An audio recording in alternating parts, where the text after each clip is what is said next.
Listo. Hola, buenas noches. Bienvenidos a Filanart, servicios filosóficos profesionales alternativos e independientes, la casa de la filosofía, el ser, el pensar y el fuego. Estamos transmitiendo en vivo en este cuarto y último podcast de del ciclo Julio 2026, una producción pues de la casa Filan Arts. Hemos realizado varios podcasts con diferentes temáticas, diferentes invitados especiales. Y bueno, hoy, martes 28 de julio del año ya mencionado, en punto de las 8 p.m. horario Ciudad de México, pues estamos iniciando este podcast titulado como Bioética.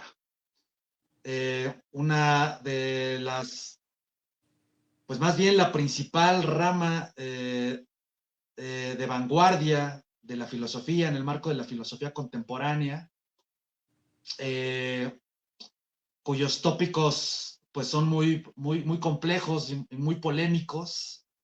Y bueno, para ello tenemos la presencia, como solemos hacer en nuestros podcasts, pues de un especialista invitado. Entonces es un honor para mí y para la casa, pues presentarte. Vamos a presentar a mi amigo, el doctor Irving Jesús Hernández Carvajal. Vamos a hacer un poquito de semblanza de él para que pues la gente lo conozca en contexto y presentar un poco sus cartas profesionales y pues para que nos hables al respecto, Irving. Sí, sí, Bueno, sí. el doctor Irving Jesús Hernández Carvajal, licenciado en filosofía, maestro en ciencias sociales, doctor en bioética, eh, la licenciatura, todas en máximas casas de estudio, licenciatura y doctorado en la máxima casa de estudio del país, en la Universidad Nacional Autónoma de México, y eres un investigador académico, docente, escritor, has publicado artículos en revistas indexadas, tanto en México como en Argentina. Eh, Has dirigido proyectos de investigación académica. Por ahí tuviste algún programa de televisión por parte de la Universidad Autónoma del Estado de Hidalgo. Ahorita nos cuentas algo al respecto, donde ya tratabas temas precisamente en bioética. Y pues bueno, un honor, Irving. Bienvenido. ¿Cómo estás? Primero vamos a saludarnos. ¿Qué Adelante. tal? ¿Cómo estás, Irving? Hola, Bienvenido. hola, buenas noches. Pues muchas gracias, Jacob, por la invitación. Estoy muy feliz, pues muy listo, además de compartir, pues sí, como toda esta perspectiva, presentar un poco, pues a mucha gente que no conoce de qué va la bioética, eh, tener como el honor de podérselas presentar, decir qué temas trabaja, desde dónde nace. Y por ejemplo, pues contarles un poco de mi propio trabajo de investigación, de mis inquietudes. Y eso, estoy muy bien, estoy muy entusiasmado, con ganas de empezar y pues muy agradecido también, porque creo que ya era una charla que llevaba un ratito planeándose y se está dando por fin. Sí, rápidamente, así en contexto, eh, en lo que también se van conectando y sumando, Mm. pues, los invitados, ¿no? El público invitado. Hay que recordar que esta es una transmisión en vivo y en particular se está transmitiendo en nuestra página de Facebook, Filan Arts, Servicios Filosóficos Profesionales. Se va a replicar después en YouTube y en otras redes sociales. Tenemos Instagram, TikTok, haremos postproducción. Entonces, en lo que la gente también pues se va se va conectando, ¿no? Les va notificando Facebook, ya mandamos los recordatorios a todas nuestras redes sociales. Vamos a poner un poquito en contexto a la comunidad. Efectivamente, meses pasaron desde que tuvimos la idea de generar este podcast. Originalmente estaba incluso para el año anterior, 2025.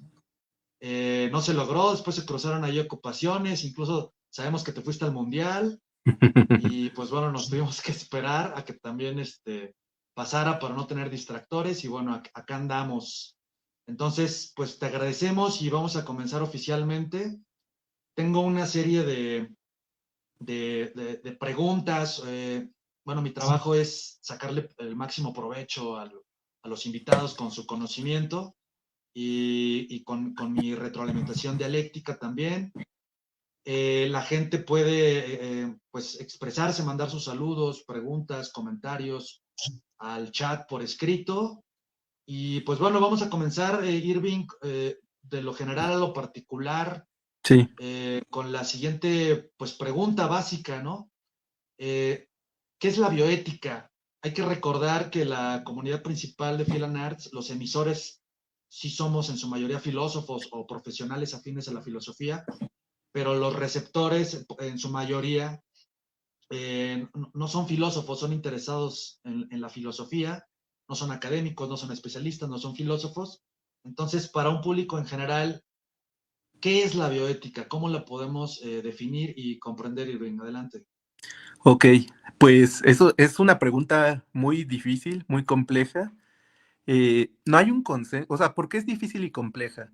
Porque digamos que a comparación de otras disciplinas filosóficas, todavía no hay un consenso. No hay como que todos ya se pusieron de acuerdo y todos piensan que la bioética trata de esto o estos son sus temas.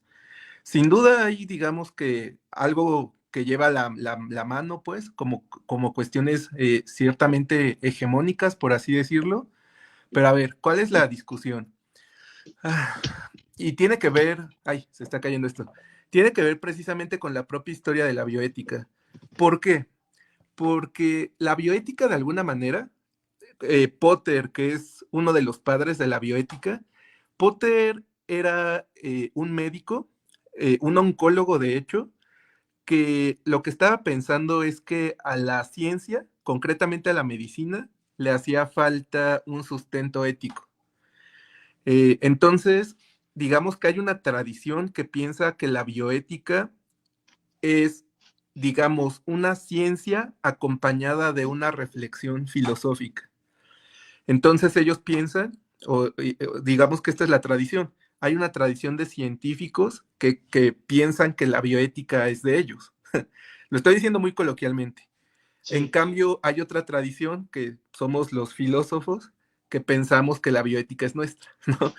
Y ahí empieza parte de la discusión, porque si bien la bioética trata temas científicos y utiliza herramientas filosóficas, de pronto tiene como dos padres, por así decirlo. Tiene como padre a la ciencia y tiene como padre, como madre a la filosofía, ¿no? Como muchas otras disciplinas, sin duda.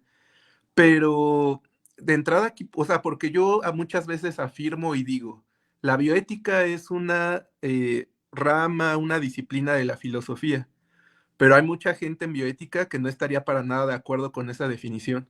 Me diría, no, es que no es una rama de la filosofía, en realidad es una forma de análisis para cuestiones científicas, ¿no? Entonces, desde aquí, pues digamos que hay hasta de inicio una pelea por la paternidad. La bioética, ¿a quién le pertenece? ¿Si a los filósofos o a los científicos? Yo, como Potter, pienso que a los dos, ¿no? Que en realidad justo es, podríamos, o sea, y aquí también hay como un debate.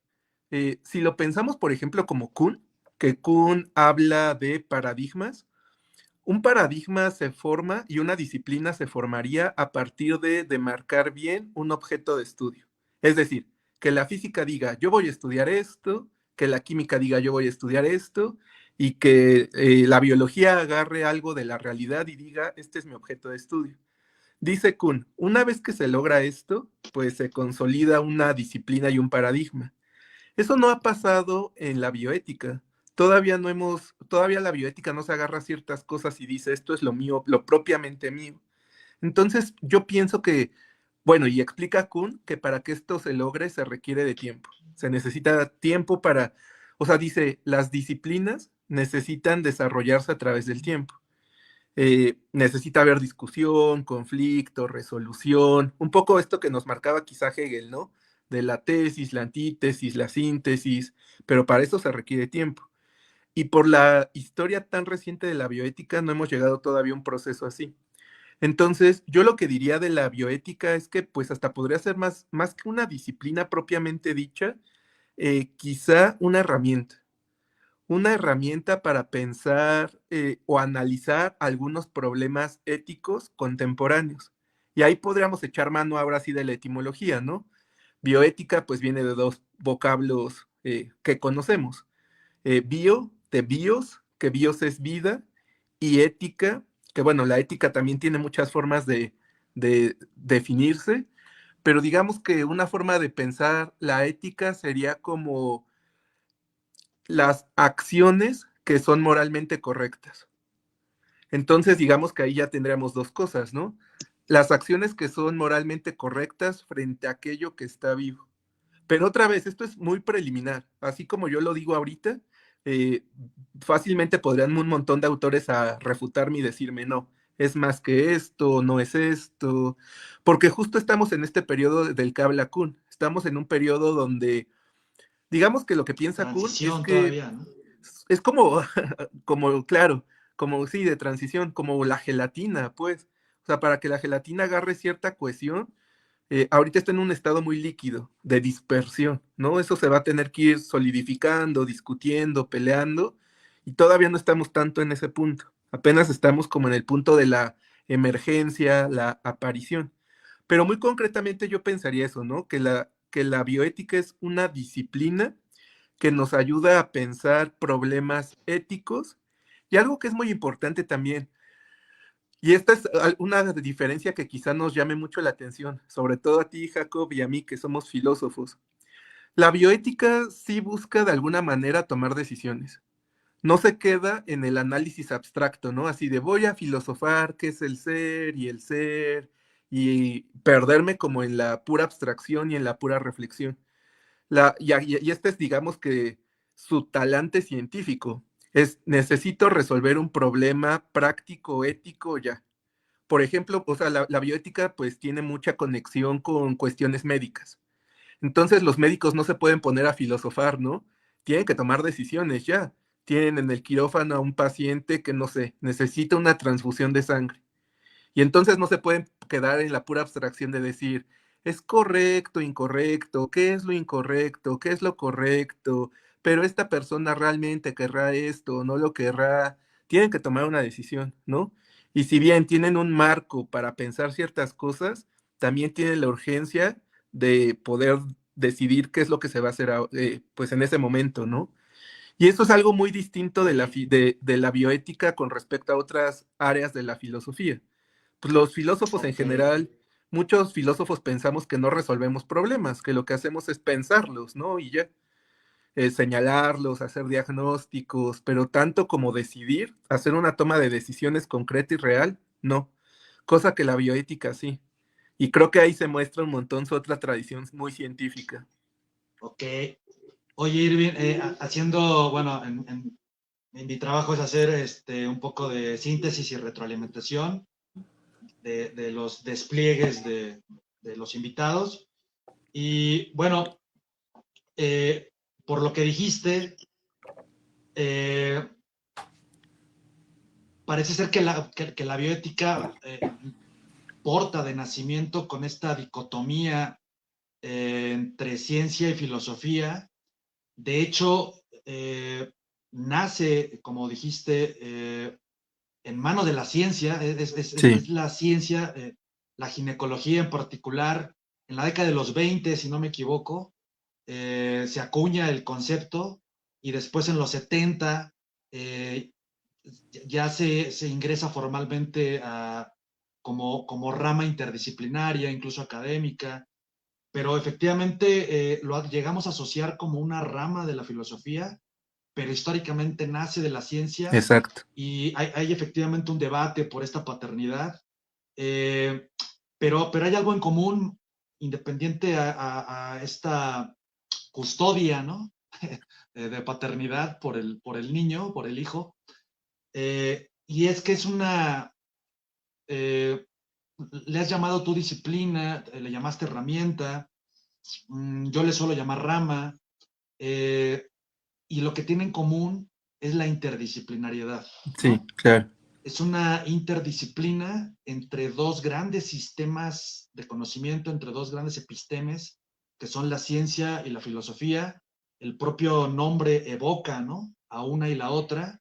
Pues es un término compuesto, ¿no? Bioética, el primer término bios, que significa vida en griego, pues es de carácter científico, y ética, que viene del griego ethos, con TH, que significa conducta, pues es un concepto filosófico, ¿no?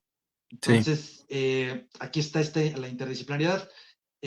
Yo en particular la comprendo y la he comprendido como una extensión, sofisticación, y me voy a atrever a decir incluso, como subrama de la ética.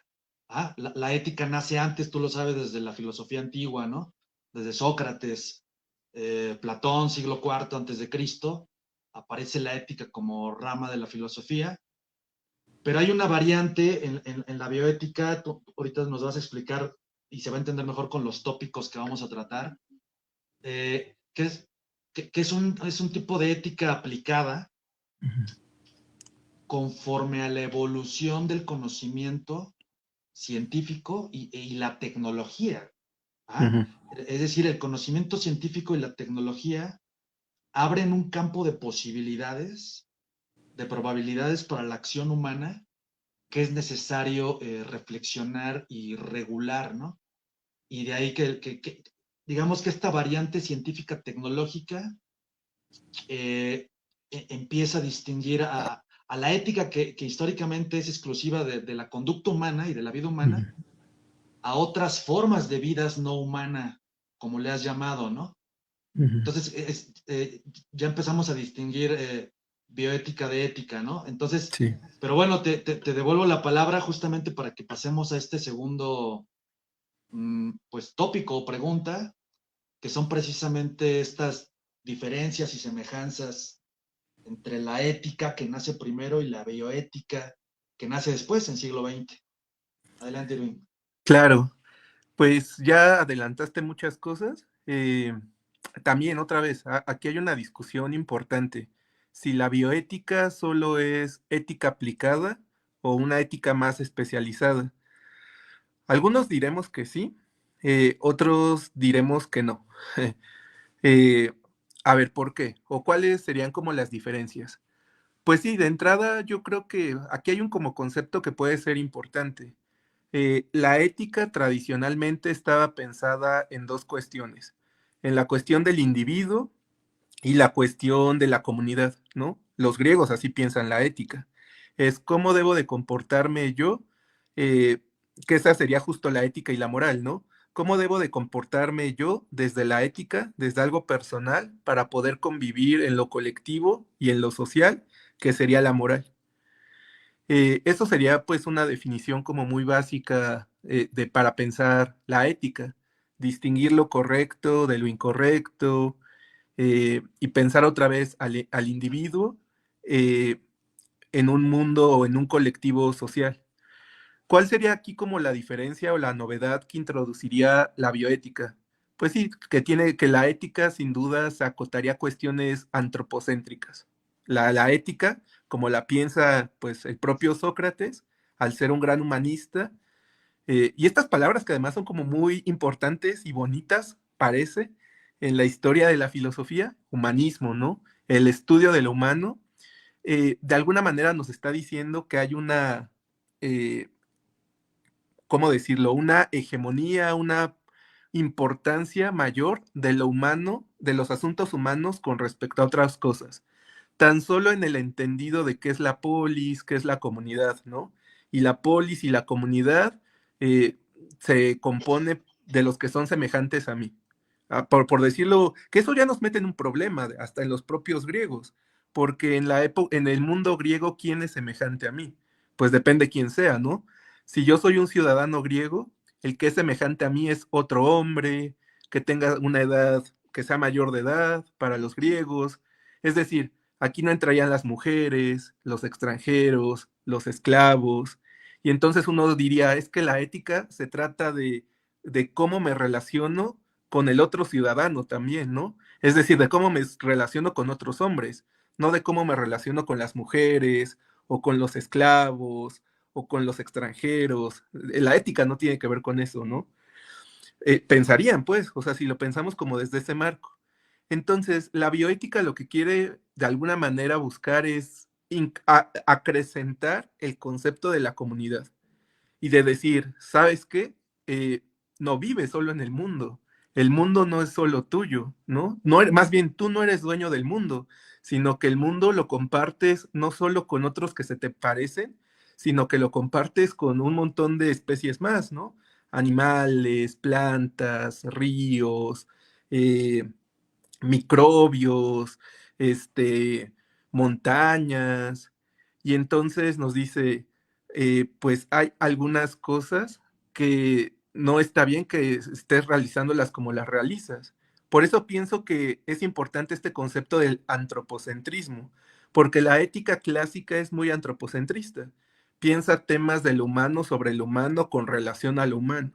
Y la bioética ya nos está abriendo como a decir, es que no nos podemos limitar solo a eso. No, o sea, no solo se trata de ver quiénes son como yo. Justo quizá el gran desafío es ese. ¿Cómo hago mundo con criaturas, con formas de vida que no se me parecen y que sin embargo conviven conmigo, ¿no? O compartimos mundo. Porque cada acción que tomamos la tomamos y afecta a un montón de personas. Por ejemplo, el cambio climático no solo nos afecta a los seres humanos, ¿no? El que ahorita yo vivo en Pachuca, el que el río de las avenidas lo entubemos, no solo nos afecta a los seres humanos, afecta pues un montón pues de formas de vida más. Y entonces la bioética nos invita justo a pensar eso, cómo van a ser estas relaciones con estas otras formas de vida, desde la consideración, el respeto, eh, y la resolución de problemas también, porque ese es un gran problema. Como por ejemplo, si yo necesito sobrevivir, ¿qué debo de hacer para sobrevivir, no? O esto, de si yo me encuentro, no sé, pensándolo como en una especie de cuestiones animales, si yo me encuentro a un león en la selva, ¿qué debo de hacer? ¿Dejar que me coma? ¿Qué es lo ético? ¿Dejar que me coma o yo aniquilarlo? ¿No? Ahí tenemos un conflicto de intereses. Yo quiero vivir y el león quiere vivir. ¿Qué es lo que vamos a hacer? Y la ética, o sea, la ética clásica nos dirá el ser humano va primero, ¿no? La bioética, pues sí nos va a abrir como un poco más el panorama y a hacer un Sí. análisis desde otros presupuestos también. Aquí me gustaría hacer una acotación, eh, porque efectivamente hay diferencias históricas que tienen que ver con la cosmovisión de la época y la cultura en la que nacen. Efectivamente, con la Grecia antigua que nace la ética, nace también ahí el humanismo, nace un humanismo. Efectivamente, en ese sentido, no únicamente la ética, sino muchas ramas de la filosofía de la época son humanocentristas, ¿no? Por así llamarle. Y no únicamente eso, son también eurocentristas, ¿no? Occidentalcentristas. Bueno, me acabo de inventar el término, ¿no? Pero se entiende. Sí. Y efectivamente esto marcó la tradición durante, pues, casi 2000 años, o alrededor de 2000 años, y luego el humanismo se revalora a partir del Renacimiento, ¿no? En el siglo XVI, y comienza una nueva era, eso, renace el humanismo, se vuelve a poner al ser humano en el centro de la explicación de lo real, y vuelve otra vez, porque antes era Dios, Ujú. durante la Edad Media, regresa el ser humano otra vez a ser el centro de la explicación de lo real, pero entra en crisis. Hay ciertos eventos históricos, sobre todo en siglo XX, ¿no? Las dos guerras mundiales Claro. hacen que el conocimiento científico y la tecnología, que es conocimiento aplicado, y con él el ser humano, que es quien crea y aplica este conocimiento y tecnología, pues toda la referencia del arquetipo de lo humano entra en crisis, y es entonces cuando se revalora la vida de manera más integral, ¿no? Sí, Es decir, la vida, la bios, no se agota únicamente en lo humano o en la vida humana, sino es muchísimo más amplio, abarcando otras especies, y entonces se empieza a revalorar en el afán de encontrar este equilibrio y este balance de una bios más trascendental, y pues empiezan a revalorar precisamente otras formas de vida, ¿no? Al grado de que, éticamente hablando, a veces hay que anteponer por cuestiones ambientales otras formas de vida por encima de la humana, ¿no? Y cambia el paradigma, ¿no? ujú, Y pues bueno, justamente estamos en esa transición, como mencionaste hace rato, en tanto que la ética se incorpora ya oficialmente como tal en los 70. Estamos hablando de unos 50 años, está muy nueva, está todavía en sí. periodo, proceso de transición. eh, Se tiene que asentar todavía para poderla definir o autodefinirse, ¿no? Y pues bueno, estamos justamente en esa transición. Eh, Irving, a excepción de que gustes hablar algo más en términos históricos o epistemológicos de la bioética, me gustaría abordar ahora ya ciertos temas o tópicos, pues que yo le llamaría, si para mí la bioética es una rama de la filosofía, habría ciertos temas que son entonces, bueno, más yo pondría, yo digo, es lo personal, ¿no? Con toda la polémica y el conocimiento que tú tengas mayor al respecto, la filosofía para mí es una disciplina. Esta tiene ramas. La ética es una rama, la bioética es una sofisticación de la ética, y luego vienen eh, pues subramas o subespecialidades de la bioética, ¿no?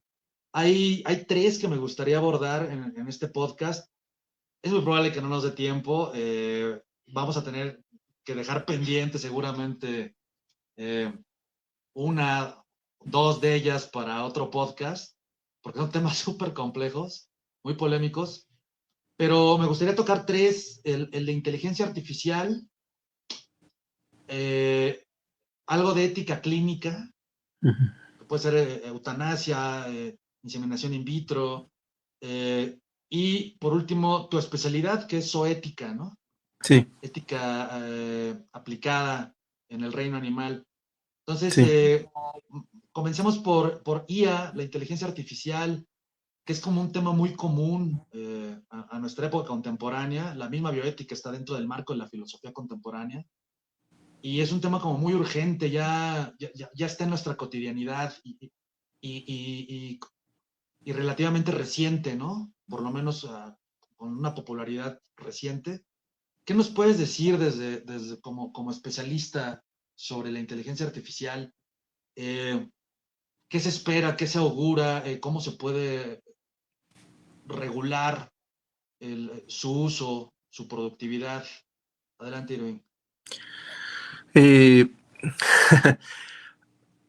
a ver si no te cambia un poquito la jugada. Me gustaría sí justo dar cuenta también de este contexto histórico.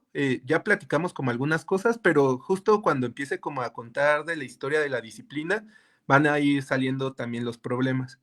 Entonces, bueno, a ver, lo primero que me gustaría decir es, sí, claro, yo creo que podríamos encontrar un antecedente histórico, como bien dijiste, en la Segunda Guerra Mundial, ¿no? ¿Por qué en la Segunda Guerra Mundial? Porque como nunca, y esto lo señala sin ser bioeticistas Adorno y Sí, Horkheimer, ¿no? Como nunca tenemos tecnología, tenemos eh, desarrollo científico, pero no tenemos desarrollo moral, ¿no? Yo algo que les digo mucho a mis alumnos cuando explico algunos temas así es esto. En general nosotros pensamos que casi cualquier tema de la humanidad se puede resolver con educación, ¿no? Y es como, nos falta ser más educados, nos falta mejorar, nos falta progresar. Y digamos que la contradicción que encuentran Adorno y Horkheimer es esta. Dicen, teníamos al pueblo más educado, con los mejores filósofos, los mejores científicos, los mejores escritores, los mejores músicos, los más educados. Dice, y este pueblo, que creo que todos sabemos a cuál me refiero, termina en una contradicción. No nos lleva a vivir mejor. Este pueblo termina en un holocausto, ¿no? Es decir, lo que se pregunta Adorno y Horkheimer es, ¿el progreso desde la educación y desde la ciencia realmente nos llevó a vivir mejor? Y lo que encuentran de respuesta es desolador, porque dicen, no, de hecho, para lo que utilizamos y por eso es que se desarrolla la ciencia y la tecnología como nunca, es para desarrollar armas de destrucción masiva, ¿no? Pensemos una bomba atómica, la implementación pues de ciertas pistolas, bombas, formas de destruirnos mejor. Para eso es que utilizamos, y esto está como muy documentado en la historia, ¿no? Sí, Cada que sí. hay un conflicto bélico es cuando más se desarrolla la tecnología, la pólvora con los chinos, ¿no? Demás, o sea, cada que hay guerra, buscamos la manera le apostamos a la ciencia y a la tecnología para desarrollar armas. Entonces ahí hay una especie de contradicción. Y ahora, para entrar plenamente al terreno de la bioética, bueno, pues justo están muy documentados a partir de los juicios de Nuremberg y después el código, pues de muchas de las atrocidades que se practicaron en los campos de concentración, ¿no? Cosas terribles como, o sea, preguntas que a lo mejor tenían algo de científico, pero eran brutales, ¿no? Por ejemplo, ¿cuánto aguantará una persona en agua fría? Y bueno, puede ser una pregunta científica para alguien, ¿no? Es como, tengo curiosidad, quiero saberlo, pero lo hago. Y entonces, pues, cosas de este estilo, ¿no? Sabemos que hay como muchas, vaya, quizá ni siquiera valga la pena mencionarlas, pero pues atrocidades como tal. Eh, la Segunda Guerra Mundial, pues justo lo que hacen muchos de los científicos nazis es, pues, hacer un montón de pruebas en gemelos, en gitanos, en judíos, y brutales, sin ninguna consideración, sin utilizar ningún criterio, buscarlos anestesiar, no provocarles dolor, nada, ¿no? Un poco como esta que les cuento. ¿Cuánto aguanta una persona en agua fría? Y sin ningún tipo, pues, de consideración, ¿no? De buscar atenuar algo ni nada. Muchísima experimentación en torno a seres humanos.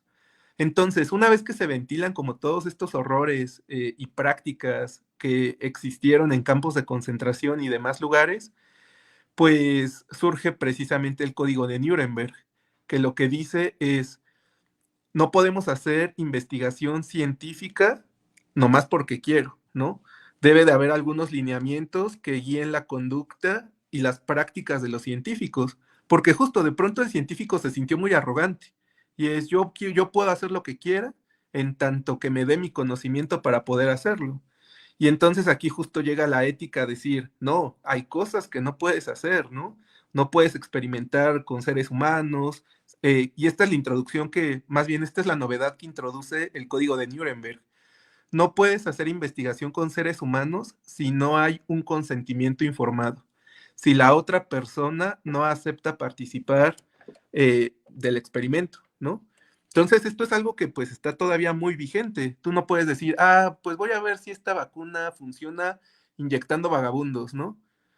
No, ¿por qué no puedes hacer eso? Porque el otro tiene dignidad y no te puedes tú saltar esa dignidad. Pero va a servir para hacer una vacuna. Sí, sí, sí, pero tú no te la puedes brincar. Entonces, a partir de estos horrores y errores de la guerra, es que, que por primeras veces, de alguna manera se le pone un freno de mano a la ciencia y a qué es lo que se puede hacer y qué es lo que no se puede hacer. Es decir, se establece un marco normativo de prácticas a realizar o, no o que no se pueden realizar de ninguna manera. Y una de estas prácticas es lo que les digo del consentimiento informado. Tú no puedes hacer ninguna práctica científica en alguien que no haya aceptado hacerla. Si lo haces, es incorrecto, es mal, no es viable, y además debe de ser reprendido recuperando otro término de Kuhn, debe de ser reprendido por las autoridades y por la comunidad científica. O sea, no se vale que, bueno, sí, ya me lo Sí. metieron a la cárcel porque experimentó con seres humanos, pero yo sí he hecho mano de su conocimiento, ¿no? No, no, ahí hay una integridad de cosas que tú como científico ya no puedes hacer. Esto fue obtenido de mala manera y la ética, y en este caso la bioética, te compromete a que no lo puedes utilizar tampoco. Eso. Y después, eso con el código de Nuremberg. Después, digamos que pues uno piensa, bueno, pues ya se empezaron como a solucionar las cosas, ya acabó la guerra, ya perseguimos a los nazis, los metimos a la cárcel, parece que todo empieza como a funcionar, ya tenemos un código, pero viene otro gran escándalo, que es este caso de Tuskegee, que en Tuskegee lo que pasó es que pues era una población de afrodescendientes, eh, los cuales estaban enfermos de sífilis, todos tenían sífilis, entonces los empiezan a tratar, pero nunca les dicen a estas personas que en realidad el tratamiento va de dejar que la enfermedad tome su curso natural, ¿no? Es decir, no los están tratando, solo están viendo cuánto aguanta una persona con sífilis viviendo. Y las personas iban y se hacían como revisiones médicas y demás, y ver cómo andaban, pero nadie nunca les dijo que no se les estaba tratando. Solo estaban viendo cómo evoluciona la sífilis en el cuerpo humano. Y esto reaviva otra vez un escándalo, ¿no? Porque, ¿por ¿Eso, qué? eso en qué década y en dónde fue? En Tuskegee, que en Tuskegee pues pues es en Estados Unidos. El año, no sé si por aquí lo tengo, a ver, déjame, ¿O por aquí década? traía mis... Ha de haber sido como en los setentas, precisamente, Ajá, ok. que fue un escándalo terrible, ¿no? Sí, sí, según yo, ese a mediados de los 70, Ajá, donde ya se ve la necesidad de incorporar a una ética aplicada en el conocimiento científico y claro, tecnológico, debido justamente pues a la cultura de la experimentación científica, que como lo dijiste, ¿no? Me encantó cómo dijiste la premisa, eh, un desarrollo científico sin desarrollo moral, sí, ¿no? Que yo creo que en esta premisa se puede resumir para entender muchas cosas, como conocimiento y ética, pues son cosas diferentes que cuando no están a la par, a la altura, no son recíprocas, ¿no? Proporcionalmente entre ambas, pues de nada sirve generar un conocimiento científico en este caso en particular, porque se convierte en arrogancia, ¿no? Un conocimiento sin ética, sin moral, se traduce en arrogancia y en abuso del mm, otro, de la otredad, de otras formas de vida.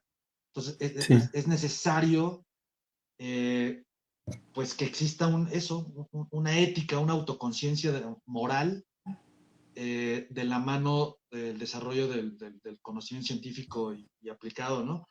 claro, Y me gustaría acentuar que yo también identifico a la Segunda Guerra Mundial, ujú, la generación de la teoría crítica, ¿no? Ya mencionaste ahí varios filósofos de la Escuela de Frankfurt o de la teoría crítica, identifican a la Segunda Guerra Mundial como este parteaguas histórico donde el proyecto moderno de razón ilustrada que se diseña en el siglo XVIII, ¿no? Es como la cúspide a partir del Renacimiento, alcanza su cenit en el siglo XVIII con la ilustración, pero en el XX pues se parte en dos, porque la Segunda Guerra Mundial queda demostrado como tanto avance científico y tecnológico pues tuvo como efecto destrucción y autodestrucción masiva, claro, y no únicamente de la vida humana, sí, sino de varias formas de vida. El impacto se vuelve global, ambiental, ¿no? Y mencionaste ya conceptos importantes, ¿no? A la bioética que me gustaría que la gente tome nota, que son ya de las cualidades de la bioética, ¿no? Es el concepto de consentimiento informado, Claro, es fundamental en la sí, bioética, el sí, consentimiento del otro, sí. para que se pueda proceder científica y tecnológicamente. Eh, el concepto de vida digna, Ujú. ¿no? Dignidad, sí, Surge el concepto de dignidad en la bios, en la vida. Esto quiere decir que la vida ya no se agota únicamente en cuestiones biológicas, sí, en tiene un cuestiones de valor. reproducción. Hay una integralidad más allá de la biología o que complementa la biología, ¿no? A nivel psíquico, a nivel emocional, que de esta integralidad.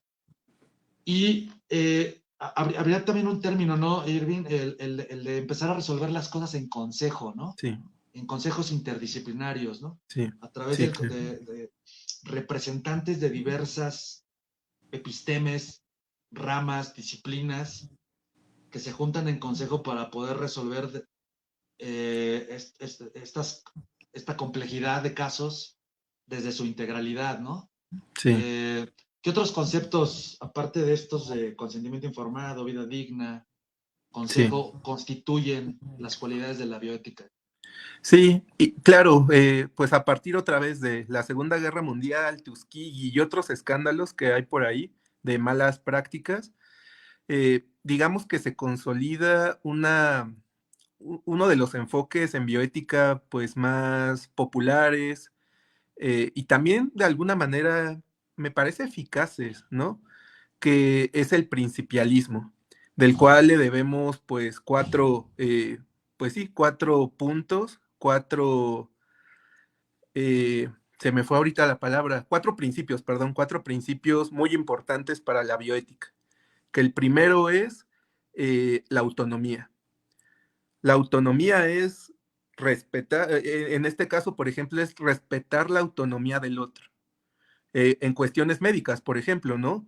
Es como de, no sé, ahorita se me ocurre, una mujer que no quiere tener hijos y ha decidido no tener hijos y entonces va y se hace un procedimiento médico para pues ya no tener hijos, ¿no? Y el médico le dice, no, sabes, tienes que tener un hijo, ¿cómo no vas a tener un hijo? Estás muy joven, después te vas a arrepentir. Ahí tenemos una mala praxis porque no está respetando su autonomía. En este caso, en una cuestión médica, el paciente es el que lleva mano sobre su cuerpo, pero el otro es el especialista, sí, sí, sí, pero el cuerpo es mío, la vida es mía. Y yo, por ejemplo, en este caso he decidido no tener hijos, ¿no? Y ahí tenemos un montón de que está súper documentado, igual, de malas prácticas, que es como muchos médicos por creencias, se niegan a poner implantes, a poner DIUs, es como de, no, no, no, debe de tener un hijo, ¿cómo que no va a tener ningún hijo? Está muy jovencita para tomar esa decisión. Ese sería un concepto importante, el concepto de autonomía. Ok. La autonomía es que cada uno se autodetermina pues con base a sus intereses, ¿no? Y, por ejemplo, mi interés es no tener hijos. Bueno, pues yo soy libre de tomar esa decisión y esa decisión se debe de respetar. O, por ejemplo, en la cuestión como de la muerte, ¿no? Que sería la voluntad, tal cual. Es como a mí me da miedo que me incineren, que me entierren mejor. Y entonces ya me muero y me incineran. No se respetó mi voluntad. La autonomía de una decisión consciente que yo tomé no fue respetada y tendría que ser velada, pues. Ese es un principio importante, autonomía. Otro principio muy importante es beneficencia. La beneficencia es que las cosas que hagamos busquen, en su sentido más original, busquen provocar un bien, ¿no? Que lo que yo haga esté orientado a producir bien. Eh, por ejemplo, uno de beneficencia. Es que el de beneficencia se complementa en el principialismo con el otro principio, que es el de no maleficencia. Yo no voy a hacer es que esto está como acotado, está muy acotado para los médicos, ¿no? Yo no voy a hacer ningún procedimiento buscando hacer el mal. Ah, claro, aquí me acuerdo de uno que trabaja una compañera del doctorado. Esta compañera es odontóloga y ella o sea, lo que nos cuenta es que, pues que cuando son estudiantes de odontología, de pronto no tienen pacientes, ¿no? Y entonces llega un paciente que tiene una caries, nada más. Y saben que ese Ah, procedimiento pues va a ser muy rápido y se les va a ir. Necesitan tener un paciente para todo el semestre. Entonces, algo que no sé si sigue ocurriendo, yo no soy odontólogo, pero que nos refiere esta compañera es que muchos maestros aconsejan, pues fractúrale los dientes, ¿no? Para que y ya los fracturas, les causas una lesión y entonces ya lo tratas todo el semestre. Se vuelve tu paciente todo el semestre. Eso es algo de maleficencia, porque el procedimiento que estás buscando hacer no es para producirle un daño, un bien, sino le estás provocando un daño. La beneficencia sería eso, ¿no? Tomar la mejor decisión posible para evitar el daño. En este caso, por ejemplo, que tiene que ver con, podría ser la eutanasia, en ese caso, ¿no? Como de, ¿sabes qué? Si, o sea, yo podría alargar la vida de este paciente, podría vivir 3 meses más, pero sería una vida llena de dolor. O sea, va a estar, lo vamos a tener que entubar, va a necesitar medicamento, va a estar sufriendo, pero 3 meses sí le da. Y acá es, eso no, eso va en contra del principio de beneficencia, porque tú a lo mejor quieres prolongar su vida, pero a costa de provocarle una vida llena de sufrimientos. Entonces, ese es un concepto también muy importante, el de la beneficencia. O sea, pero la beneficencia ¿para quién? Para el paciente. ¿Qué es lo mejor sí, para el paciente? Y es, pues a lo mejor, ya que hablas con él y que le explicas las cuestiones, cómo está el asunto, que él tome la decisión mejor posible, ¿no? La mejor posible. Y entonces ahora sí, ya una vez que le explicas, ¿sabe qué? Si va a vivir 3 meses más, pero va a vivir horrible, a lo mejor él te va a decir, no, pues entonces mejor desconécteme o lléveme ya a mi casa para que me muera pues de manera, a lo mejor más rápido, pero sin dolor.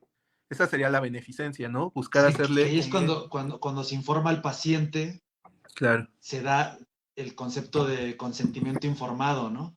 Sí, Es decir, el consentimiento va informado por parte de los claro. especialistas. Los especialistas toman un rol más de informantes Sí, que de toma de decisiones, ¿no? claro. Oye, antes de que sigas continuando con estas cualidades, ahorita el de autonomía y el de beneficencia que mencionaste, fíjate que, y lo he vivido, ¿no? Lo llegué a vivir y aparte lo he observado. Parece ser que en determinados momentos choca la, estas cualidades de autonomía Ujú, del paciente con base en sus intereses, choca, por ejemplo, con el código hipocrático ujú, de la claro. medicina, Sí, porque hay una premisa en el código de Hipócrates, el padre de la medicina, ¿no? Desde la Grecia antigua, que ya escribe un código ético, ¿no? Y sí. hay una premisa, y de hecho es la principal de la medicina, no me acuerdo las palabras tal cuales, pero tiene que ver con salvaguardar la vida. Ujú, Esa es una sentencia que la medicina tradicional pues la quiere seguir al pie de la letra. De hecho, hacen este juramento hipocrático cuando se titula, ¿no? De médicos. Es un código ético muy personal de la medicina. Y alguna vez me puse a discutir en buenos términos, ¿no? Con un médico. Y yo mientras tenía estos argumentos bioéticos que tenían que ver con la dignidad, con la autonomía, con la beneficencia, este médico me decía, no, es que el valor principal y el objetivo principal de nosotros como médicos es defender la vida. Y en ese sentido, la dignidad o la voluntad del paciente pasa a un segundo plano, a un segundo término, ¿no? El médico, o sea, el médico tiene que luchar por hacerte continuar biológicamente vivo. Esto ya está empezando a cambiar, sí, pues de paradigma. En los hospitales ya está empezando a cambiar la perspectiva. Ya los hospitales, sobre todo de primer nivel, ya empiezan a tener estos consejos éticos, ¿no? sí. Compuesto, pues claro, de médicos, pero también de otros especialistas, ¿no? Es interesante ver cómo se componen los consejos bioéticos en la clínica, pues de médicos, abogados, filósofos, llega a haber antropólogos, Ajá. Más otras, a veces hay economistas, ¿no? Porque Sí, todo esto finalmente se traduce también en un costo para el claro. Estado, Sí. o para la inversión privada. Entonces, ¿cómo está la situación de los consejos en bioética? A nivel general, se suelen usar principalmente en clínica. En México, en Europa ya llevan años existiendo. Eh, Europa ya lleva ahí por unas décadas de avance en comparación a Latinoamérica. Yo hace años hice un intercambio en la Universidad de Valencia, en España, y tomé allá la asignatura de bioética a nivel licenciatura, y no existía esa asignatura en mi plan de estudios en México. Sí. Y estudiaba yo en una máxima casa de estudios. Y la fui a tomar allá porque era equivalente en los créditos. Y de hecho me la impartió la que después, yo en ese momento no sabía quién era. Y cuando regreso a México, me entero que es toda una autoridad. Adela Cortina, Ujú. eh, yo creo que lo ubicas, Sí, es una de claro, las sí. principales autoridades, no sé si incluso a nivel hispano. Sí. Pues resulta que daba clases en la Universidad de Valencia, en la UB, es de allá. Yo tomé clase de biótica con ella, aprendí lo que sé de biótica, lo aprendí muchísimo en esa clase. Y después me vine a enterar de quién era esta mujer. Y todo esto que te estoy diciendo lo aprendí allá. Y yo me acuerdo que comparaba y decía, es que esto está muy avanzado en México todavía, no se implementa en las academias, no existían los consejos en hospitales.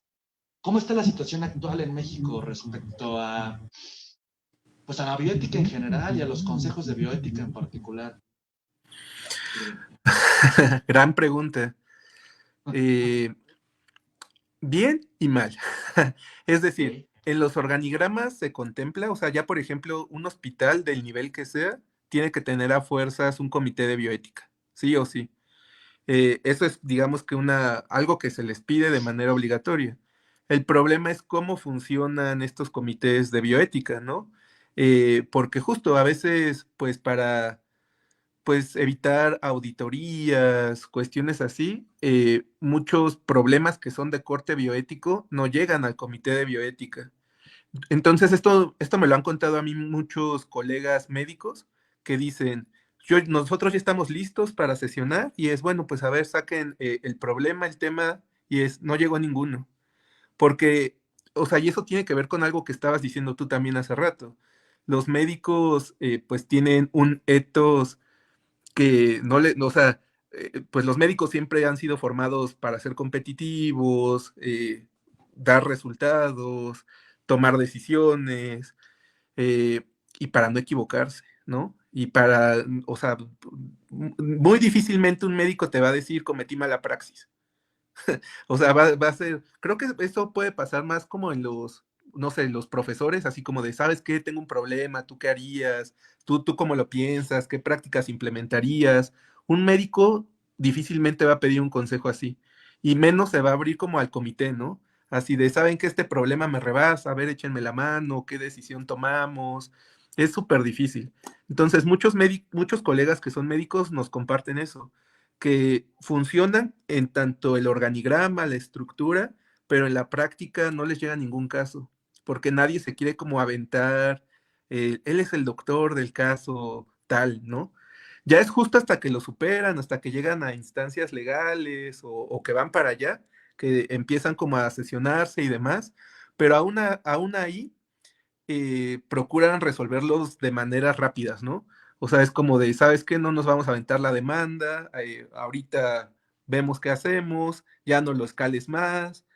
Y sería muy rico justo para la reflexión, como sucede en otros casos, como en Europa, como bien dices, pero acá de pronto hay como este miedo de no vamos a invitar externos a ver qué es lo que hacemos, para que no vean lo que hacemos porque pues no queremos, ¿no? O sea, no que por el celo, no sé si por malas prácticas, porque también están rebasados, ¿no?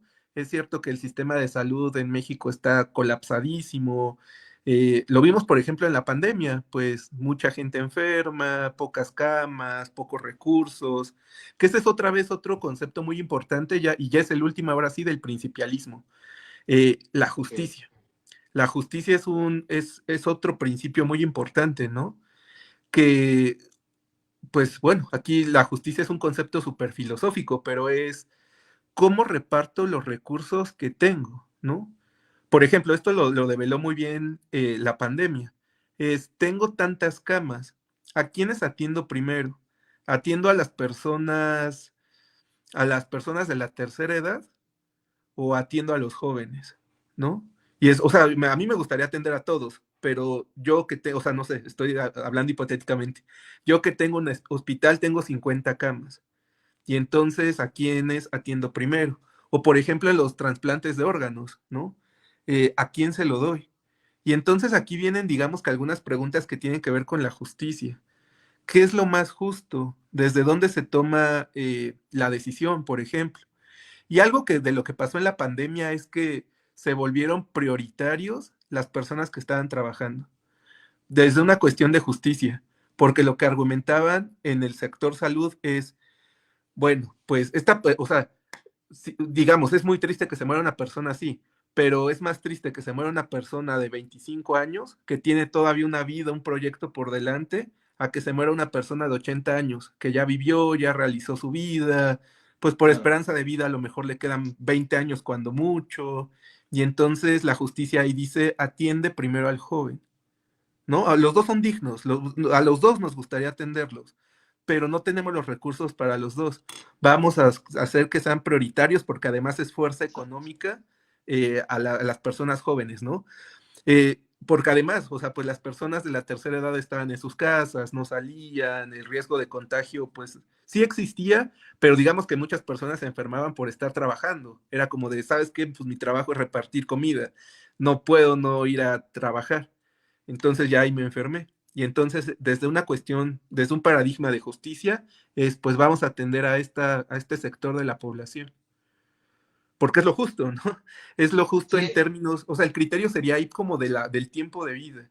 ¿Quién tiene un proyecto de vida que ya se cumplió y exacto. quién todavía no lo cumple? Y ese es un, pues, criterio que tiene que ver con la justicia. Y que ¿A quién la es justicia se beneficio? termina traduciendo en prioridad, ¿no? Claro, Esto es fuerte porque sí, los comités o los consejos de ética tienen que valorar las circunstancias y los contextos del paciente para valorar y priorizar precisamente su vida sí, y ponderar el sacrificio a la mejor de otra o de recursos para otras vidas. Y uno de ellos efectivamente es, más que la edad, eh, bueno, clínicamente es la edad, socialmente es la productividad sí, sí, que te da la edad, claro, eh, porque finalmente tanto al Estado como a la iniciativa privada, pues esto le genera recursos materiales, económicos, humanos, y pues tiene que canalizarlos, ¿no? A determinados casos clínicos, a determinados pacientes, y en ese proceso, pues hay un proceso de selección, sí, finalmente, eh, con ciertos elementos de selección natural, claro, pero también de selección cultural al claro, respecto, ¿no? sí, Irving, a ver, una pregunta. En cuanto a lo mencionaste en la invitación de segunda llamada, lo mencionaste hace rato al principio del podcast, y estoy completamente de acuerdo, a pesar de que la bioética nace en el marco de la clínica, en el marco de la ciencia y específicamente de la clínica, ¿no? Y específicamente de la ginecología, es decir, de la medicina, una rama de la medicina, no se agota en la clínica, no se agota en la claro, medicina. Es entendible que al nacer ahí, pues su principal proyección a la sociedad pues sea desde la medicina, desde la clínica. No se agota ahí, tú mismo ejerces una subrama de la bioética que no es directamente de la clínica, ¿no? Como la zoética, la misma inteligencia artificial sí, no está en el marco de la clínica o de la medicina y sin embargo parece ser que se volvió más urgente que la clínica misma en estos momentos. Pero para cerrar el tema de la clínica, eh, te voy a preguntar, ¿cuál crees que de todas las eh, pues subramas de la bioética clínica como eutanasia, inseminación in vitro, transgénicos, transexualidad, suicidio. ¿Cuál crees que sea, de todas estas posibilidades de la clínica, la más compleja de todas? Pues unos temas muy clásicos sin duda es el inicio y el final de la vida, ¿no? El inicio tiene que ver con la concepción, en qué marco se da la concepción, que también, aunque es un problema muy clásico, se ha complejizado también mucho en esto que se llama ahora, por ejemplo, la subrogación de vientres, ¿no? Que es pues ¿No? parejas que de pronto no pueden tener hijos, que entonces de pronto es una palabra muy fea que, y es incorrecta decirla además, no es éticamente viable decirlo, pero alquilan un vientre. Entonces lo que hacen es, no sé, una pareja en Estados Unidos viene aquí en México, a México, pues busca una persona joven, sana, le ofrece tanto dinero y le dice, pues, eh, te vas a embarazar con el material genético del esposo, por ejemplo, y te vamos a cuidar bien 9 meses, vas a vivir súper bien, y una vez que nazca este hijo, pues ya no los das, ¿no? Vas a renunciar a él, nosotros vamos a firmar como sus padres y ya es nuestro. Ahí se ha complejizado, ¿no? Porque entonces ya no es solo, eh, no solo es las píldoras anticonceptivas, eh, sino que ya está cada vez más complejo. Y esto también tiene que ver después también, por ejemplo, con la propia tecnología, ¿no? Estos nacimientos in vitro que se dan alguna parte del proceso fuera del cuerpo humano, la selección de genes, que es un tema futuro y también ya muy cercano, que es esto de puedo decidir algunas características que puede tener mi hijo, ¿no? Entonces es como de, yo, no sé, por ejemplo, que ahí hay una controversia interesante. Es como de maneras prenatales se pueden diagnosticar síndromes de Down. Y entonces es, no, pues yo no quiero que mi hijo tenga síndrome de Down, que se lo quite, ¿no? Y la comunidad de personas del síndrome de Down, justo lo que dicen es, nos están erradicando, ¿no? Esto es una especie de eugenesia, nuestras vidas son dignas, valiosas, nos están desapareciendo y hacer ver como solo enfermedades, eso.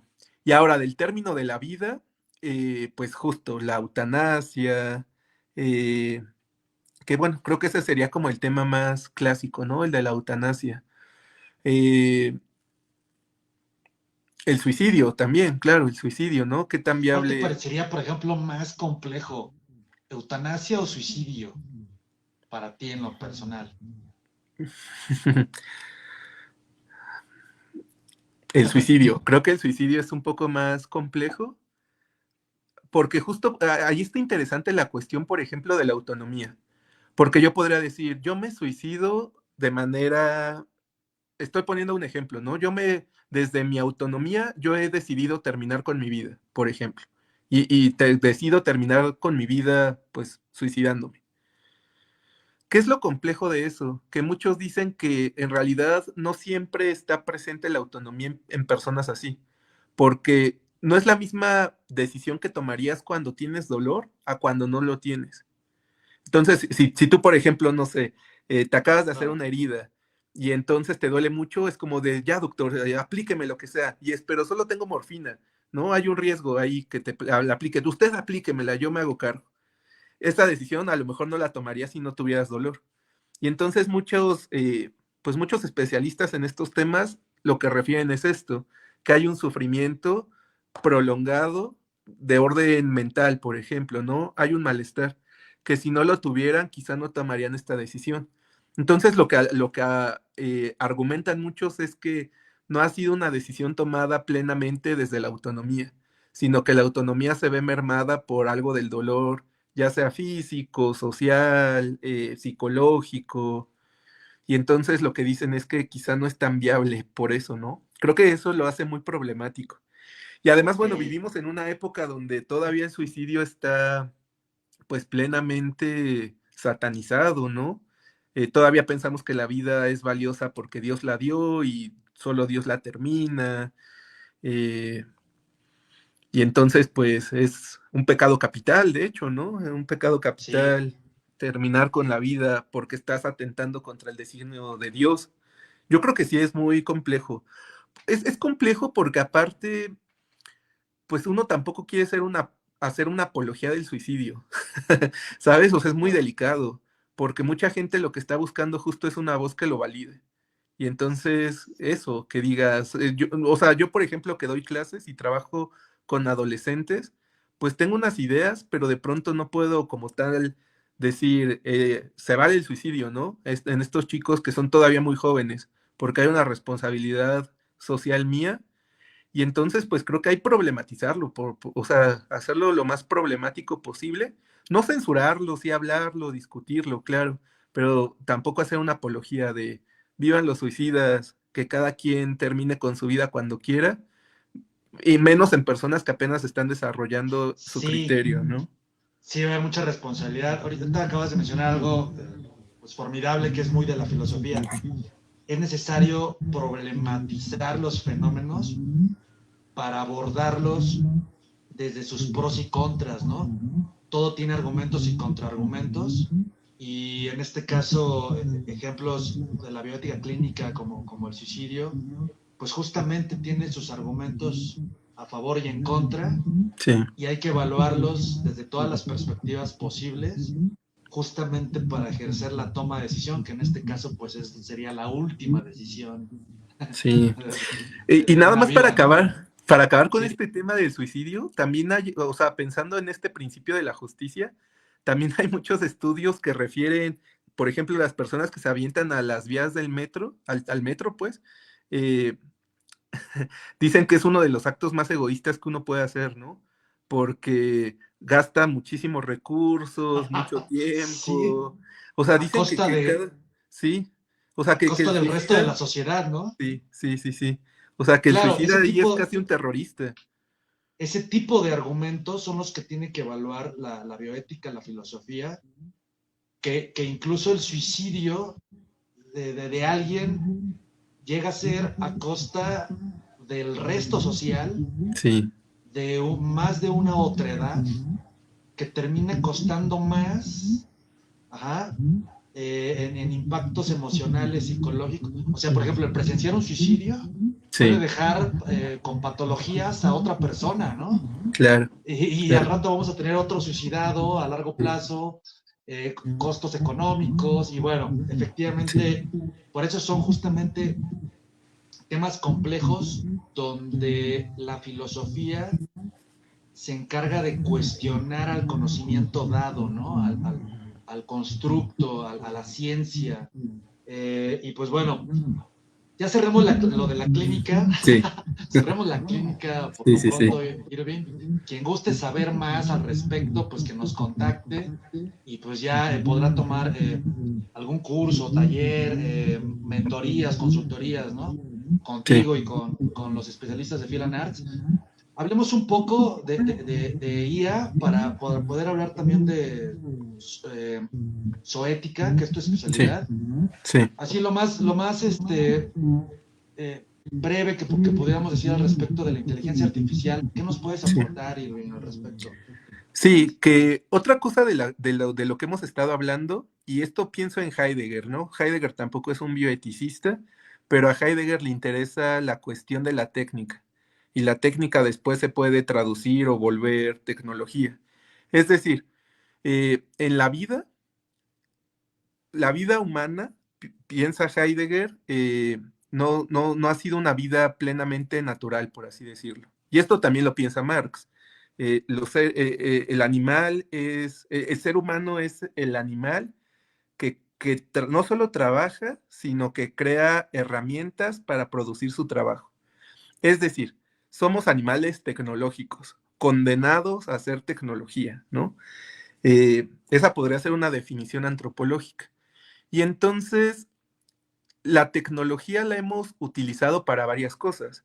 La hemos utilizado para cambiar nuestro entorno, la naturaleza, por ejemplo, y la hemos utilizado para también cambiarnos nosotros, para bien y para mal, ¿no? Que ahí, por ejemplo, entraría otra rama bioética, que sería el transhumanismo, ¿no? Cómo nosotros nos hemos modificado también con la tecnología. Y siempre lo hemos hecho, pues, o sea, yo traigo unos lentes que no son Exacto. naturales, que me modifican, que me permiten hacer unas cosas o no hacerlas. Es decir, la tecnología siempre ha sido un tema porque siempre ha estado en relación a la vida. Y bueno, decíamos, porque algunos se preguntarán, bueno, pero la bioética no se trataba entonces de lo vivo. Bueno, pero resulta que la tecnología afecta siempre a la vida. Y aquí Exacto. entraría entonces, pues ahora sí, la inteligencia artificial, ¿no? Que es un uso muy aplicado de ciencia, eh, bueno, de tecnología a través de la ciencia. Entonces, pues esto ha acelerado muchos procesos, ha causado debates, controversias, por ejemplo, lo que tiene que ver con producción de textos, de autoría, o también para regresar un poquito a la clínica, pues por eso es que, por ejemplo, las vacunas del COVID estuvieron como más rápido, porque también se testearon a través de inteligencia artificial, ¿no? Ya no tenían que hacer todas las pruebas, sino que la inteligencia artificial les decía cuáles descartar, cuáles sí, cuáles no, y eso permitió que se utilizara más rápido. Entonces, ¿qué es lo que estoy queriendo decir? Que la inteligencia artificial sin duda nos lleva como 20 pasos adelante a la reflexión, ¿no? De ¿A qué, perdón? repente, a la reflexión, Ok. de repente tenemos algo que no sabemos qué es lo que tenemos entre manos, porque no conocemos mucho de la inteligencia artificial, no sabemos a plena ciencia cómo funciona en realidad. O sea, yo no sé, por ejemplo, si mi cuenta en ChatGPT está vinculada con la tuya y se comparten o están compaginadas y lo que yo cuento solo se queda ahí o lo que yo escribo solo se queda ahí. En realidad no sabemos cómo funciona muy bien su algoritmo y sin embargo lo utilizamos. Y esto sin duda pues está ocasionando problemas y va a ocasionar más problemas. ¿Qué diría la bioética sobre esto? ¿O alguna bioética sobre esto? De pronto a mucha gente no le gusta la ética porque piensan que la ética es muy regañona, ¿no? Que la ética llega a prohibir. Pero la bioética, más que la prohibición, y era una palabra que también tú utilizabas, busca la regulación, busca regular el uso. Sí. Yo creo que la bioética justo lo que diría es eso, es como, ya no podemos parar a la inteligencia artificial. Tenemos una herramienta súper potente que ya nadie se va a resistir a utilizar. Lo que tenemos que pensar ahora es cómo la vamos a utilizar de manera prudente, medida y regulada, pues, ¿no? O sea, debe de haber unos parámetros también que nos permitan su uso o no uso. No todo se puede valer. Y eso es muy interesante porque de a poco se van incorporando ciertas cosas. Eh, no sé, de pronto la inteligencia artificial ya detecta algunas cuestiones, ¿no? Por ejemplo, no sé, es como de, esto me lo contaban unos alumnos, como de, oye, tengo 80 kilos de pollo que se me echó a perder, ¿cómo lo puedo desaparecer? Y estos 80, o sea, es más bien una pregunta para ver qué hago con un cadáver que yo maté, ¿no? Y entonces la IA ya empieza como a desarrollar ciertos protocolos de decir, esto no te lo puedo contestar, ¿no? Porque esto se puede prestar como para algo más. Entonces, Sí. pero esa es la cuestión. ¿Cómo entrenamos a la bioética para que también pueda hacer análisis éticos, ¿no? O si yo le pregunto a la inteligencia artificial, oye, ¿cuál crees que tú sea la mejor manera de suicidarse? Que cause menos dolor. Bueno, ahí debe de haber justo un protocolo donde te diga, ¿sabes qué? No te puedo dar esa Yo ya respuesta. pregunté eso una vez. ¿Y qué te dijo? Eh, a través de gases, o sea, lo que te provoca somníferos Ok, ok. a través del sueño. Es Sí, la menos indolora. Y la más o- dolora es el fuego, ok, la quemadura del fuego. ok, Está en el máximo umbral. Creo que hay 7, 9 umbrales de dolor físico. Y el ok, mayor es por quemadura de fuego. Nunca te mueras así, nunca hay que morir así. ok, lo Ok, tendré en cuenta, perdón, voy a adelante. buscar, evitaré el fuego a toda costa. Sí, Sí, entonces eso, o sea, también creo que, o sea, hay como varios puntos. Una propuesta sería eso, ¿no? Entrenar justo inteligencias artificiales para que no colaboren en cuestiones que sean delicadas éticamente, que puedan resultar delictivas, peligrosas. Y otra es como regular su uso, porque también eso es cierto, y eso nos lleva a otro tema importante otra vez de la justicia. ¿Quiénes tienen acceso y quiénes producen estas tecnologías? Y lo que vamos a encontrar es que son países, pues los países de siempre, ¿no? Y esto, por ejemplo, hay mucha gente que se encarga de ver cómo, por ejemplo, también hay ciertos sesgos eurocentristas, colonialistas, en las propias inteligencias artificiales, ¿no? Cuando le pides, no sé, por ejemplo, una imagen, hazme una imagen de una pareja, ¿no? En México. Y entonces te la representa con sombreros, Sí, en el la campo. tropicaliza, ¿no? Claro, claro. Y entonces vemos que ahí se han filtrado prejuicios de aquellos que las programan. Entonces, como para acabar, porque no es tanto mi tema de investigación, es un poco como el uso de las armas, pues. Las armas no son malas ni buenas. Las, la cuestión de las armas es quién las usa y para qué las usa. Es decir, la responsabilidad siempre debe de caer en algo humano. En este caso, por ejemplo, en quién las programa y cómo las programa, y en el otro caso es para qué las usa y cómo las usa. Entonces yo creo que, sin quererme contradecir, creo que también tiene que ver con un tema de educación. Nos hace falta educar en la inteligencia artificial, ¿no? Ok, eh, Decir o sea, otra vez para regular su uso. Es como, por ejemplo, que esto en las escuelas ya se empieza a hacer un poco. Es como, ok, sí pueden usar inteligencia artificial, ¿no? Utilícenla, pero, mm, o sea, un poco más como herramienta que como fin. O sea, es como, sí la claro. vamos a utilizar y yo les voy a decir cómo utilizarla, para que justo sea eso, una herramienta y no que me haga ella el trabajo. Porque al final el responsable debes de ser tú. Entonces siempre debe de recaer la cuestión de su uso en la responsabilidad humana. Ok. Yo rescataría dos conceptos de lo que dijiste. Voy a sintetizar con la idea de, pues ese nivel, bueno, para empezar, la tecnología siempre ha existido, incluso Sí, desde la prehistoria. sí, La inteligencia artificial simplemente es un grado de sofisticación tecnológica a claro, través de lo digital que está acelerando los sí, procesos de productividad por encima de los de cognición, incluso se está produciendo más de lo que logramos comprender claro, que se está produciendo y todavía se está rezagando más este desarrollo moral, ¿no? O sí, sea, hace rato mencionaste que en siglo XX el desarrollo cognitivo había superado el desarrollo moral. sí, Y hoy en día el desarrollo productivo ha superado al desarrollo cognitivo y aún más al desarrollo moral.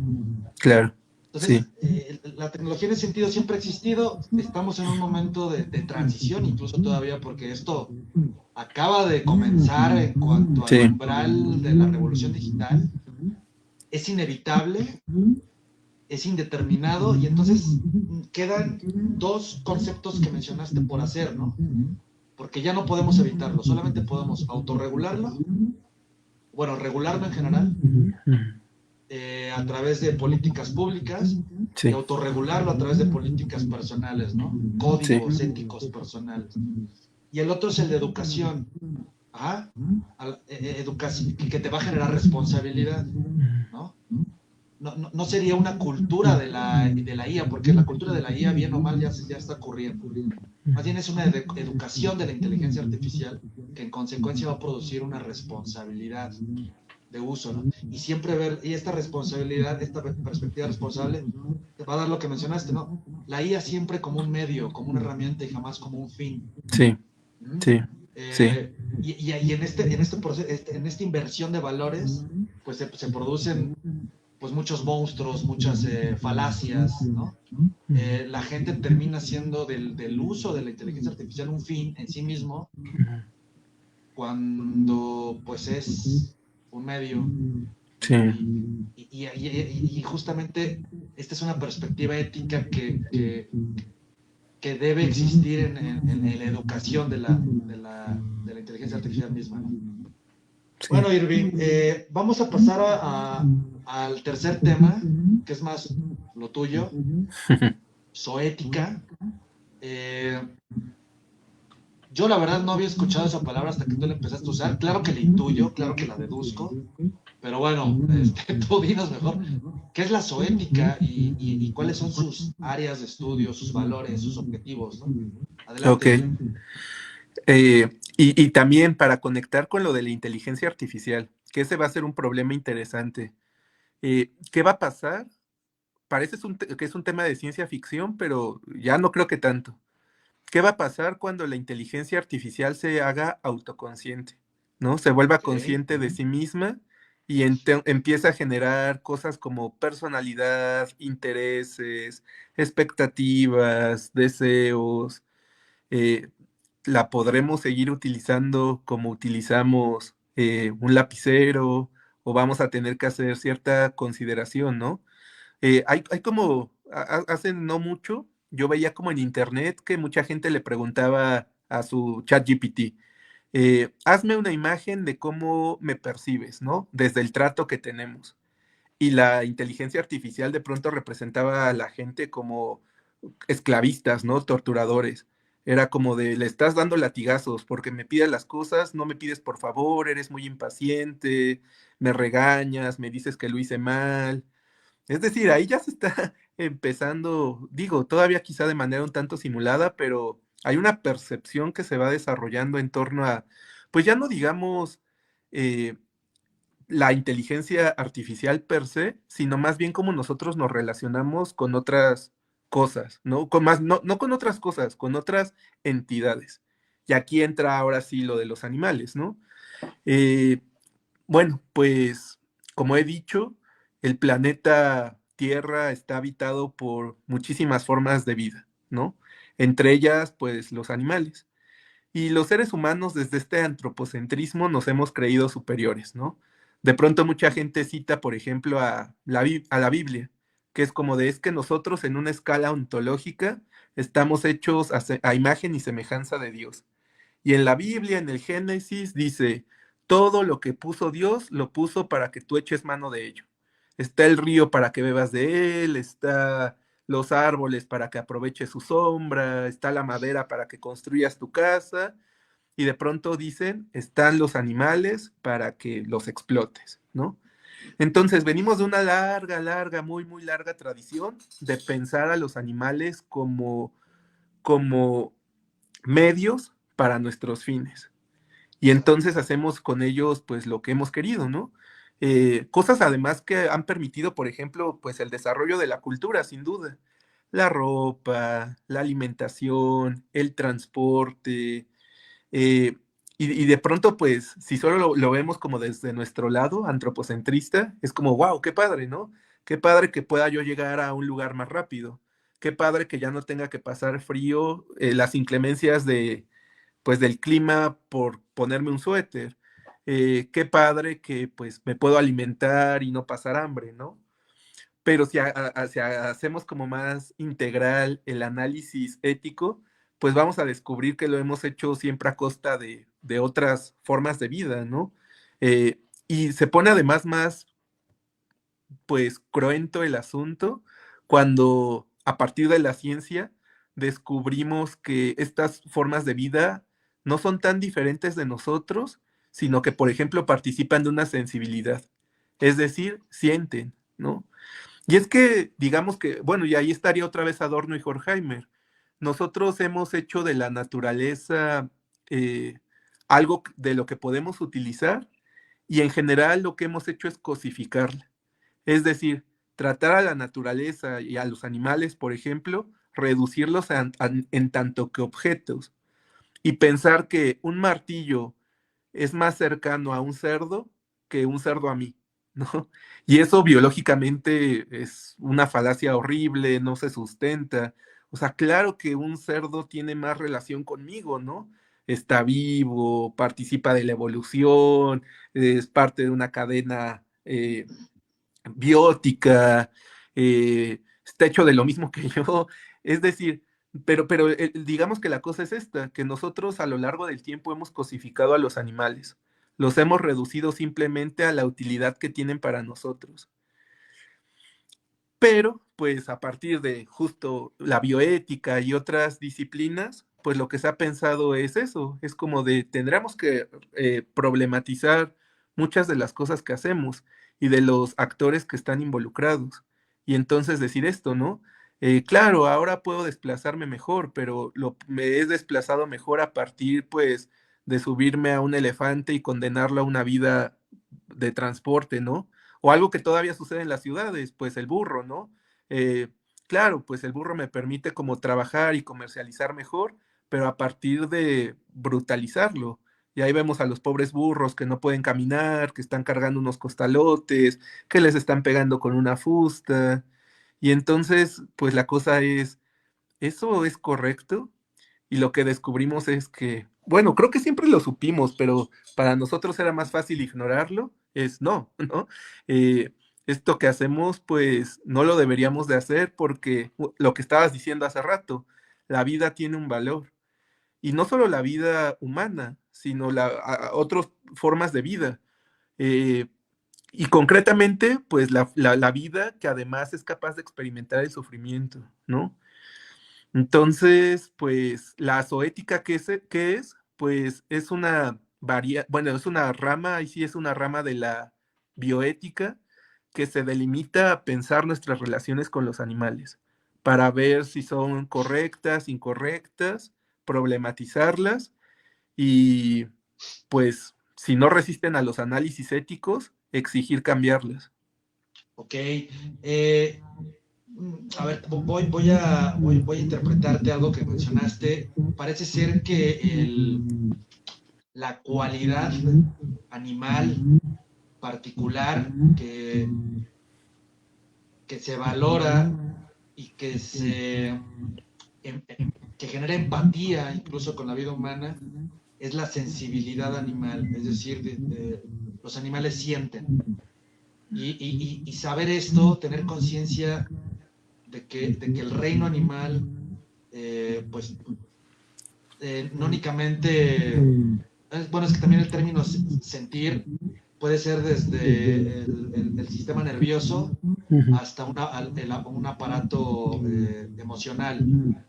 Eh, Sin duda hay vidas orgánicas, incluso vidas animales, que solamente tienen el sistema nervioso, pero también se considera y se sabe ya actualmente por estudios científicos que también hay un aparato pues, del patos o emocional, hay una psique emocional que hace que los animales sientan y en consecuencia deben ser considerados, ¿no? Con empatía por parte de la vida humana. Eh, y, y, esto lo cambia todo, ¿no? Sí. Eh, y aparte, finalmente, son formas de vida no humanas necesarias para la coexistencia de la bios, ¿no? De la vida en general. Son una parte, todas las especies son una parte del todo necesaria para la coexistencia.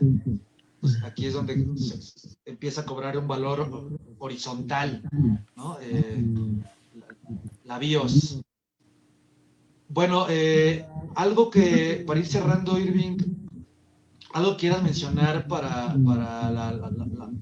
respecto a la zoética, una conclusión de la zoética y una conclusión general Ok. de la bioética en general también, por favor. Mm, Como conclusión de la zoética, pues lo que les diría es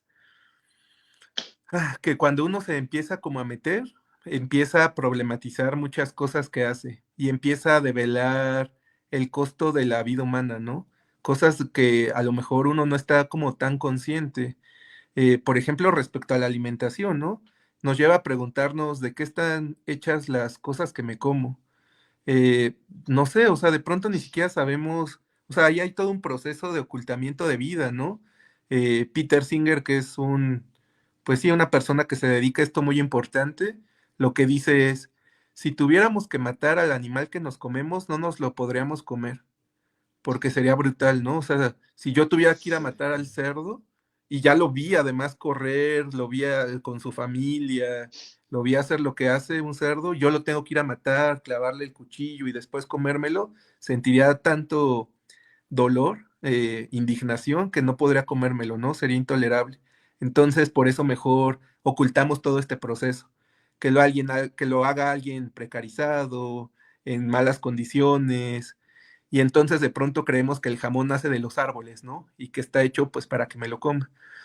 Y lo que vamos a descubrir es eso, que hay un montón o sea, de pronto parece que no utilizamos a los animales para nada y lo que vamos a descubrir es que los utilizamos casi para todo. Eh, Probar medicinas, probar cosméticos, este, la ropa, de qué está hecha. Es decir, los animales han sido explotados de maneras sistemáticas, eh, pero como que no lo sabíamos, ¿no? O sea, sirve como una especie como de encantamiento, como de, no, eso no pasa, a nosotros nos gustan los animales, los tratamos bien, y hasta problematizar pues justo el uso de más bien las propias animales de compañía, ¿no? Es como, ¿qué tanto tengo un animal por tenerlo, por la convivencia, o qué tanto lo utilizo como medio para escapar de mi soledad, ¿no? Exacto, exacto, totalmente. Que Sí. me brinde cariño, cubra mis necesidades afectivas, aunque yo lo condene a una vida de encierro, de reproducción, ¿Qué tanto una enfermedades. mascota llena mi vacío existencial, ¿no? Claro, No claro. puedo estar solo conmigo mismo y requiero una compañía a costa de esa vida, ¿no? Sí, Exacto, a costa de ese encierro, hasta qué punto tener mascotas esclaviza esa claro. vida para llenar mi vacuidad, ¿no? Mi vacío Sí, existencial. Sí, súper interesante hasta cuestionar los animales domésticos, ¿no? Las claro. mascotas, por ejemplo. Sí, o sea, y de pronto quizá lo ético, por ejemplo, es rescatar estos animales que están en condición feral, de calle, pero se pone muy problemático, por ejemplo, la reproducción, ¿no? Es como, porque ahí viene el criadero, es que yo quiero un perro pura sangre, de pedigrí, que tenga estas características, y entonces esto devela toda una industria detrás de aquello que es terrible, ¿no? Entonces sí, creo que yo lo que diría de la zoética para cerrar es que nos ayuda a problematizar muchas cosas que hemos dado por hechas, descubrirlas, pensarlas y quizá cambiarlas, ¿no? Empezar a cambiarlas. Sí, hay procesos muy oscuros, Sí, muy tortuorios hacia el animal detrás de la relación que tenemos con ellos, ¿no? Principalmente a través de la comida, la relación de mascotas, y que hay que efectivamente concientizarse en uno mismo y a la sociedad, ¿no? ¿Qué implican esas relaciones sociales? Porque son incluso relaciones sociales eh, forzadas, ¿no? Relaciones culturales respecto a los animales, a costa del animal mismo, ¿no? claro. Y claro, hay que revisarlos, hay que pensarlos. Bueno, Irving, ahora como conclusión general de la bioética, ¿qué nos depara? ¿Cuál es la reflexión y el futuro de la bioética? Bueno, pues como vieron y así empezamos, es una disciplina súper nueva, está en pañales, ya vieron que es muy amplia, súper amplia, o sea, hablamos de aborto, animales de compañía, inteligencia artificial, dilemas, problemas, entonces es súper amplia. También algo que dijiste que tú dijiste y que es importante decirlo es que es pues al menos de inicio multidisciplinar, ¿no? Son varias disciplinas, no solo es una, no solo es la filosofía, también es la ciencia, los médicos, eh, y en algún futuro, pues transdisciplinar, ¿no? Porque de pronto, pues lo que hemos hecho es esto, como formarnos en nuestros campos de estudio y después llegar a la bioética y contribuir desde nuestra episteme, nuestra formación y hablar como el filósofo, el médico, el científico, el veterinario. Yo lo que veo del futuro de la bioética es que va a prosperar, porque hay muchos temas muy urgentes, eh, y hay otros que, como que decíamos de la inteligencia artificial, ni siquiera veíamos venir y van a ocurrir. Por ejemplo, esto que les decía, ¿no? ¿Qué vamos a hacer cuando cuando las inteligencias artificiales sean autoconscientes? Vamos a tener que crear un marco ético para tratar con ellas y no explotarlas, dejarlas descansar, darles derechos, Van a no cobrar sé, derechos. claro, claro. Eh, que esto, por ejemplo, en los animales ya pasa. En los Sí. animales ya se reconoce el estatuto de animal que trabaja, ¿no? Los animales trabajan. Y, por ejemplo, no sé, los perros que trabajan en la policía les tienen que dar descansos, los tienen que jubilar, por ejemplo, ¿no? O sea, no puede estar el perro trabajando hasta que se muera, ¿no? Va a haber un marco en el que, ¿sabes qué? Pues el perro ya tiene 10 años, ya no puede trabajar. Y lo tienes que jubilar, y jubilarlo es que lo traten bien y que lo adopte una familia, por ejemplo. Quizá algo pueda pasar con la inteligencia artificial, ¿no? Unos derechos de su uso. Entonces, nada, yo creo que la bioética se va a desarrollar más, va a tener más problemas, eh, va a tratar de reflexionarlos, se va a consolidar, a mí me parece que en algún punto se va a consolidar eh, ¿Cómo se consolidaría la bioética? como una disciplina. Cuando diga, estos son, es que algo que yo les decía hace ratito es que el paradigma más importante de la bioética ahorita es el principialismo. Y el principialismo, digamos que lleva mano casi sobre todo, ¿no? Y no hay un enfoque tan fuerte como el principialismo. Cuando surja otro enfoque, quizá va a haber lo que decía Kuhn, va a haber justo un choque de dos paradigmas que van a luchar. Y se pueden que se multipliquen más, y eso, lejos de que haga más débil la disciplina, la va a robustecer, porque ya hubo una revolución científica, por ejemplo, que consolida un paradigma. Entonces yo creo que eso, cuando surja otro modelo bioético igual de fuerte que el principialismo, ahí va a haber una lucha bien interesante que lo que va a hacer es que se asiente la bioética como un campo del conocimiento. Pero mientras solo haya uno, pues todavía es muy endeble, no es suficiente. O sea, que eso es lo que nos explica Kuhn, ¿no? Para que la Ya física se entendí. consolidara, tenía que pelearse la física aristotélica con la física newtoniana y tenían que ver qué Ya. explicaba mejor. O sea, quiere decir que actualmente tenemos un solo modelo Sí, de la bioética y es necesario que surja un segundo modelo con otro marco teórico, con sí, otra matriz teórica, para que genere, pues, antítesis sí, y en consecuencia una síntesis, y esa sí, síntesis es la exacto. que se va a sentar ya como paradigma, ya se va a consolidar, ¿no? Ya como Sí, disciplina, porque sí, efectivamente todavía es desconocida, parece ser ambigua, ujú, está en transición. ujú. Entonces, pues buena reflexión, aún no se consolida la No, bioética, no, es tan nueva como los fenómenos sí, mismos que estudia, ¿no? Como sí, los problemas contemporáneos relacionados a la ciencia y la tecnología que estudia.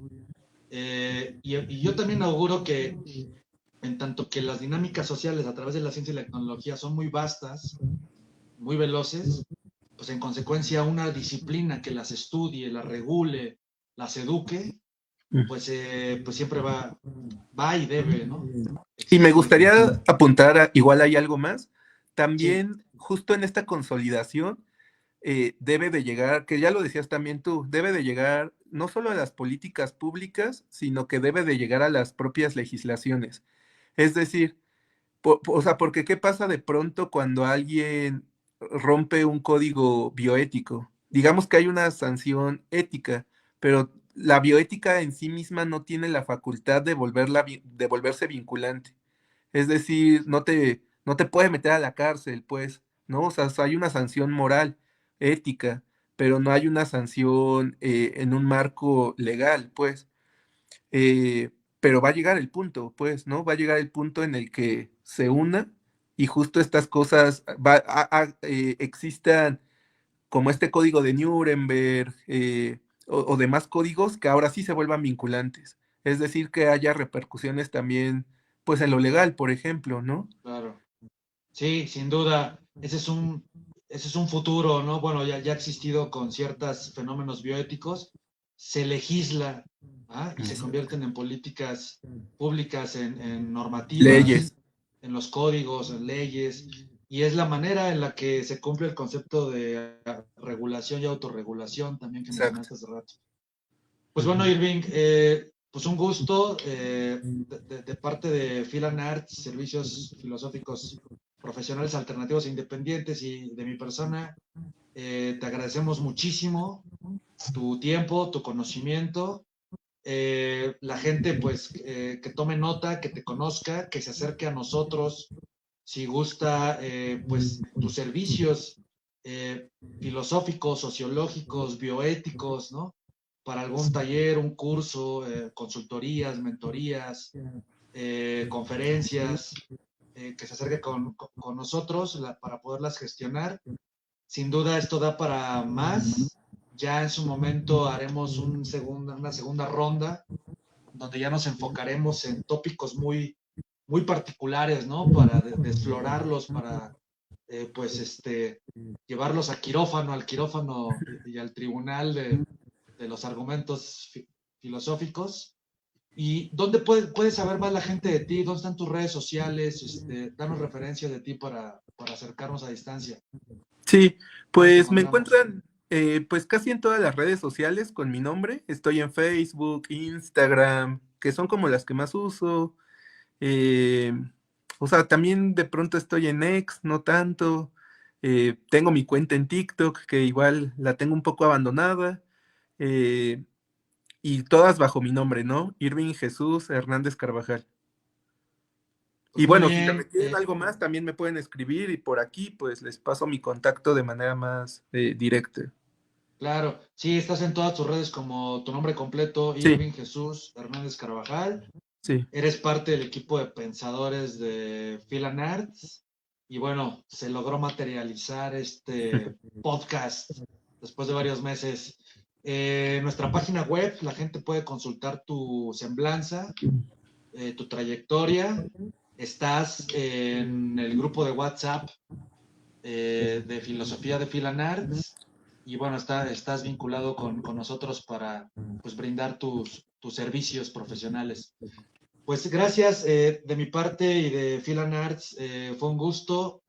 Nos vamos a estar viendo en la producción de estos podcasts de filosofía.